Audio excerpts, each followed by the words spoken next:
السلام عليكم ورحمة الله وبركاته. النهاردة ان شاء الله هنعمل الكفتة المشوية بطريقة كفتة الحاتي. هي في الاخر هتدينا نفس وطعم وشكل الكفتة اللي بنشتريها من بره زي ما انتم شايفين كده في الصورة. هنقول كده ننزل بالمكونات حاجة حاجة، تابعوني في الخطوات ونقول بسم الله اللهم صل وسلم وبارك على سيدنا محمد وعلى اله وصحبه وسلم. معانا نص كيلو من اللحمة المفرومة، معانا كيلو من البصل المبشور، وحزمة من البقدونس، وفلفل اسود وملح وبهارات لحمه. البصل بعد ما هنبشره هنصفيه كويس قوي من الميه. كل نص كيلو لحمه بيحتاج معانا ضعفه بصل، يعني نص كيلو لحمه هنحط عليه كيلو من البصل. محتاجين البصل يبقى اكتر من اللحمه عشان يدينا الطعم الجميل بتاع الكفته المشويه اللي بنشتريها من بره. هنصفي البصل كويس قوي بعد ما نبشره من الميه بتاعته. الميه دي هي اللي بتخلي يعني الكفته في الاخر هي السبب في ان الكفته تفك معانا، وبنبقى محتارين سبب ان الكفته معانا بتفك ليه او مش بتقبل بصل كتير. الميه دي لازم نصفي الميه كويس قوي، نتاكد ان البصل صفيناه من الميه. هننزل على اللحمه بالبصل المبشور اللي صفيناه من الميه، وبعدين حزبه البقدونس ومعلقه البهارات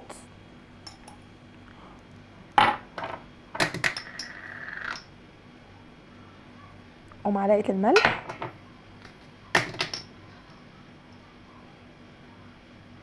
ومعلقه الفلفل الاسود. هناخد كل الخلطه دي هنخلطها كويس قوي بايدينا، نقلبها كويس قوي. وبعد كده الميه دي احنا محتاجينها، هنحتاجها في ان احنا لما نيجي نصبع الكفته. صبع الكفته هنكبر حجمه عشان حتى لو يعني واحنا بنشويها خست معانا ما تديناش حجم صبع الكفته يطلع معانا صغير.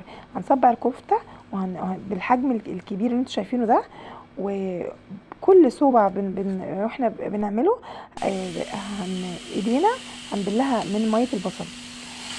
هنبدا نسخن الجريلا او اي طاسه عندك انت عارفه ان هي مش بتلزق فيها يعني الكفته. وبعد كده بعد ما تسخن قوي هننزل بالكفته، مش محتاجين بقى ولا نقطه زيت ولا اي حاجه خالص، زي ما هي كده قدامكم.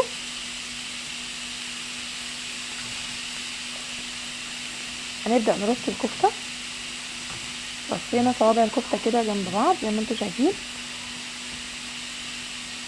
طبعا هي كانت يعني انا سخنتها جامد قوي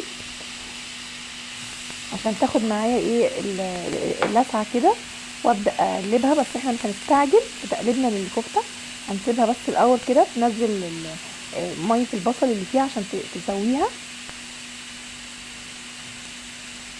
بس هنبقى واقفين جنبها كده بمعلقه ومتابعينها، مش هنسيبها.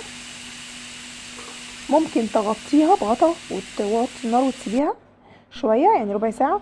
والخيار التاني انك تقفي جنبها كده وتقلبيها زي ما انا بعمل، تقلبيها على الوشين. الكفته ما شاء الله ولا بتفك معانا ولا حاجه، لان احنا صفيناها من ميه البصل اللي قلت لكم عليها. وميه البصل دي احنا مش هنرميها، هتحطيها كده في كيسه في الفريزر لو حبينا نتبل البانيه في اي وقت. انا بستعمل ميه البصل دي بتبقى يعني تحفه وروعه. خلاص كده احنا شوينا الكفته. هنجيب ورقه من الالومنيوم وعليها ورقه زبده، هنبدا نرص الكفته بالشكل ده ونقفلها كويس قوي ونحطها في صينيه، وهندخلها الفرن تكمل سواها. تمام. بعد كده هنطلعها من الفرن ونفتح عليها، هنلاقيها كده بسم الله ما شاء الله طيبه قدامكم بالشكل ده.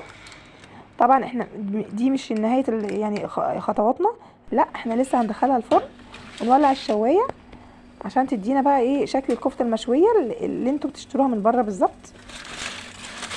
يبقى احنا كده دخلناها الفرن مرتين، مره واحنا قافلين عليها ورقه الالومنيوم وورقه الزبده عشان تكمل سواها، وبعد كده دخلناها تاني وولعنا الشوايه عشان تدينا الشكل الجميل اللي احنا بنشتريها بيه من بره. وجبنا فحمايه كده على النار، بعد دخلناها الفرن معاها وحطينا عليها نقطه من الزيت وحطيناها جنبها عشان تدينا ريحه الكفته المشويه. طلعنا الكفته اهي زي ما انتم شايفين بالمنظر ده بسم الله ما شاء الله من الفرن، اتشوت معانا اهي، ادتنا المنظر الجميل اللي انتوا شايفينه ده. والفحمايه جنبها طبعا حاطين الفحمايه في غطا عشان الكفته ما تتاثرش، وغطيناها فاخدت ريحه الكفته المشويه. الفحم اداها الريحه بقى اللي احنا محتاجينها، وبكده خلاص الكفته ما شاء الله زي ما انتم شايفين اهي ادتنا الشكل الجميل. جربوها وان شاء الله يعني هتعجبكم. وما تنسوش تدعموني وتتفاعلوا معايا وتشتركوا في القناه وتفعلوا الجرس علشان يوصلكم كل ما هو جديد. والسلام عليكم ورحمه الله وبركاته.